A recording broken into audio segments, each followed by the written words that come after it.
تو آج کے بیان میں ہم نے یہ سمجھنا ہے کہ ہمارے اسلاف بزرگان دین شب و روز کیسے گزارتے تھے، اور ان کے ذہن میں کیسا یہ بات ذہن میں بیٹھی ہوئی تھی کہ آخرت کی تیاری کو فوکس کرنا ہے۔ حضرت رابعہ بصریہ رضی اللہ تعالیٰ عنہ، بہت بڑا نام ہے، یہ ایسی خاتون ہیں جو ولیہ ہیں، دوسری صدی ہجری کی مشہور ولیہ۔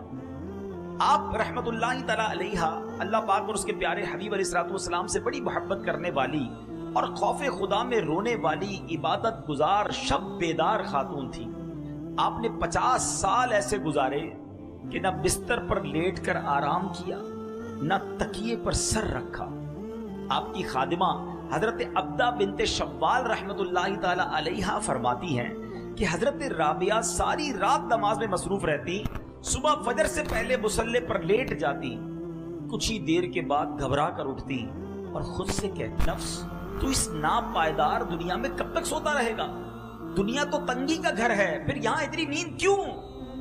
آج کچھ دیر جاگ لے، نیکیاں کما لے، قبر میں میٹھی نیند سو جانا، وہاں قیامت تو کوئی نہیں جگائے گا۔ عمل یہاں کر لے، آرام وہاں کرنا، پھر اٹھ کر عبادت میں مصروف ہو جاتی۔ آپ رحمت اللہ تعالی علیہ نے ساری زندگی ایسے ہی گزاری۔ اے ایمان والو، اپنے صدقے باطل نہ کرو۔ صدقے کیسے باطل ہو جاتے ہیں؟ بھائی میں نے تو مسجد میں پیسے دیے، رسید مل گئی، پیسے تو پہنچ گئے، باطل کیسے ہو گئے؟ ختم کیسے ہو گئے؟ نل اینڈ وائڈ کیسے؟ قرآن کہہ رہا ہے نا، اے ایمان والو اپنے صدقے باطل نہ کرو۔ کس طرح؟ بالمن والاذی، احسان جتا کر یا تکلیف پہنچا کر، اور یہ کر رہے ہوتے ہیں انڈیلیبریٹلی یا ڈیلیبریٹلی، دانستہ و غیر دانستہ ہی چل رہا ہوتا ہے۔ میں نے اپنے ملازم کی بچی کی شادی کرا دی ہے، میں نے اس کو گھر دلا دیا ہے، بھائی یاد ہے نا تو فقیر تھا، غریب تھا، نوکری والا آیا تھا چپل پہن کر تیرے کو کاروبار پہ چڑھا دیا، آج لینڈ کروزر، آج گاڑی آ گئی، بھول تو نہیں گیا مجھے؟ وہ جو آپ نے اس وقت اس کے ساتھ بھلائی کی تھی، یہ جملہ کہہ کر سب ضائع کر دیا۔ صرف ضائع نہیں کیا، الٹا دل دکھا کر گناہ بھی کما لیا، اور شیطان کامیاب ہو گیا کہ اس کا صدقہ بھی گیا، اس کا ثواب بھی گیا، اس کی نیکی بھی گئی، اور الٹا گناہ گار ہو گیا، اور ہمیں پتہ بھی نہیں چلتا۔ نمازیں پڑھ کر دوسروں کو حقیر جان رہے ہوتے ہیں۔ یاد رکھیے، نماز ضرور پڑھیے، مگر میں نمازی ہوں تو باقی سارے جہنمی ہیں، ایسا نہیں ہے۔ ایک بزرگ کا قول بڑا پیارا ہے، اللہ اکبر، اللہ کرے کہ اس قول کے ہم مصداق بن جائیں۔ وہ فرماتے ہیں، زمین کے اوپر کام، زمین کے اندر آرام۔ زمین کے اوپر ایسا کام کر لو میٹھے اسلامی بھائیوں کہ جب زمین کے اندر جائے نا تو وہاں جو خوش نصیب ہوں گے نا، جس سے اللہ راضی ہوگا، اس کو فرشتے پتہ کیا کہیں گے؟ نم کا نومۃ العروس، سو جا کہ جیسے دلہن سوتی ہے، بس قیامت تک اس کے مزے ہوں گے۔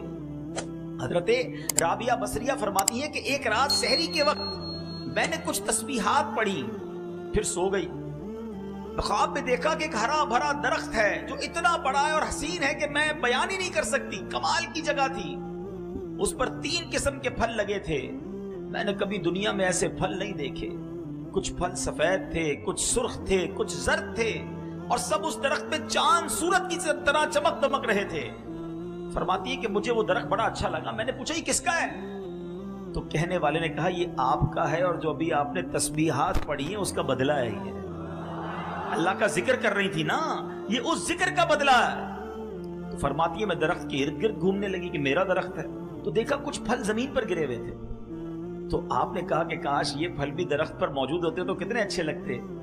تو کہا کہ یہ وہی لگے ہوئے تھے، مگر جب تسبیح پڑھتے ہوئے آپ سوچنے لگی نا اپنے آٹے کے بارے میں کہ آٹا صحیح گوندا تھا کہ نہیں گوندا تھا، خیال تھوڑی دیر کے لیے ڈسٹرب ہوا تھا، یہ اس وقت یہ والے پھل نیچے گر گئے تھے۔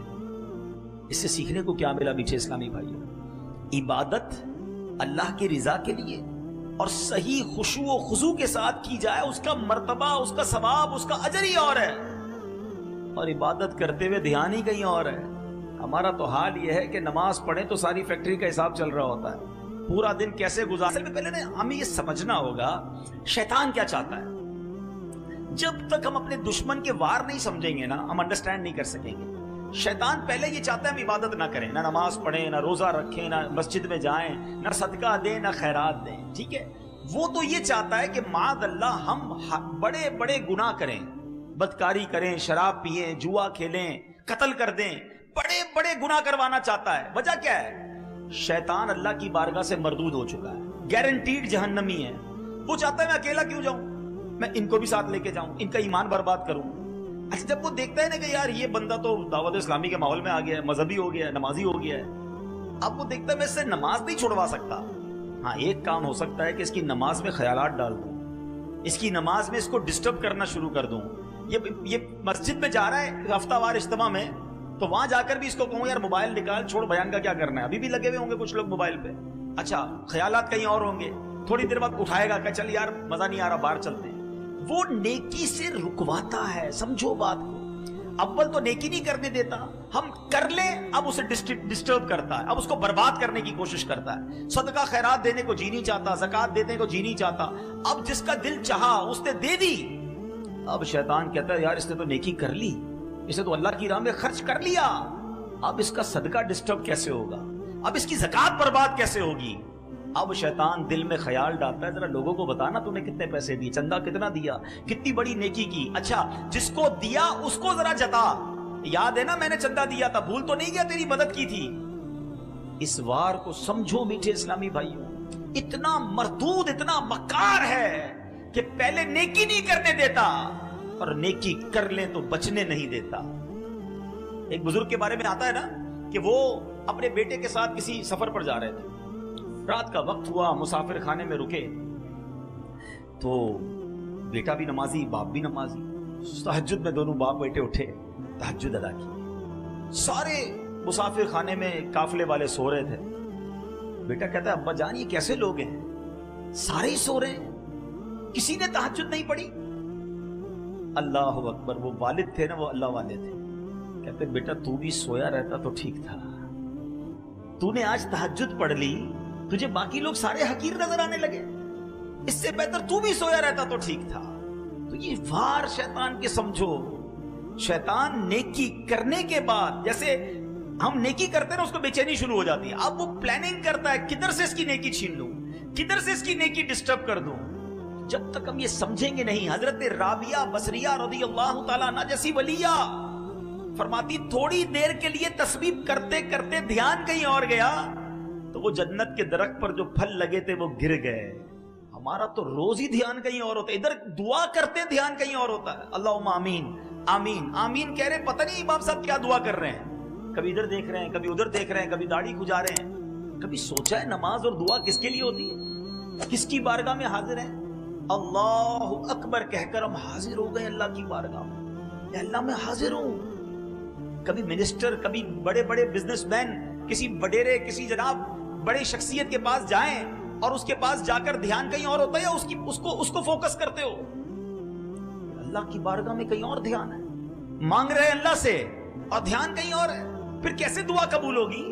علماء فرماتے ہیں اللہ غافل دل کی دعا نہیں سنتا، تو دعا میں دل ہی غافل ہوتا ہے، مانگ رہے ہیں اللہ سے، دھیان کہیں اور ہے۔ نہیں، اللہ ہی کی طرف دھیان ہو، اس کے دربار کی طرف دھیان ہو۔ اچھا اب آپ کہیں گے جناب آپ کہہ رہے ہیں بھائی دھیان تو ہے نہیں تو کیا نماز پڑھنا چھوڑ دیں؟ نہیں، یہ بڑا پرابلم ہے۔ جب کسی کو کہو نا یار آپ کی پرابلم یہ ہے تو کہتے ہیں میں نماز ہی نہیں پڑھتا، بھائی میرے تو دھیان ہی کہیں اور ہوتا۔ شیطان کامیاب ہو گیا، وہ چاہتا ہی تھا کہ آپ بے نمازی ہو جائیں۔ اب آپ مقابلہ کریں شیطان سے کہ اچھا میرے دھیان کو، میرے فوکس کو، میری عبادت کو شیطان برباد کرتا ہے، اب میں شیطان پر میں وار کروں گا، اپنی نماز بھی پڑھوں گا اور صحیح طریقے سے پڑھوں گا، دعا بھی کروں گا، فوکس کے ساتھ کروں گا، صدقہ دوں گا، کسی کو بتاؤں گا نہیں، اللہ کی رضا کے لیے دوں گا، نیکی کروں گا، اس کو انشاءاللہ کامیاب بھی کروں گا۔ یہ ہونا چاہیے نا ہمارا ذہن۔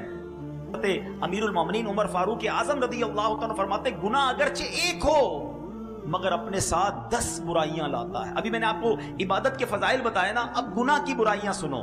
لوگ کہتے ہیں یار تھوڑا سا ہی گناہ کرتا ہوں، ایک دو ہی بری عادتیں، سنو ایک گناہ کیا کیا لاتا ہے۔ نمبر 1 گناہ کرنے والا اللہ پاک کو غضب دلاتا ہے۔ نمبر 2 شیطان ملعون کو خوش کرتا ہے۔ نمبر 3 جنت سے دور، اور نمبر 4 جہنم کے قریب ہو جاتا ہے۔ نمبر 5 اپنی سب سے پیاری چیز یعنی اپنی جان کو تکلیف میں ڈالتا ہے۔ نمبر 6 اپنے باطن کو ناپاک کرتا ہے۔ نمبر 7 اعمال لکھنے والے فرشتوں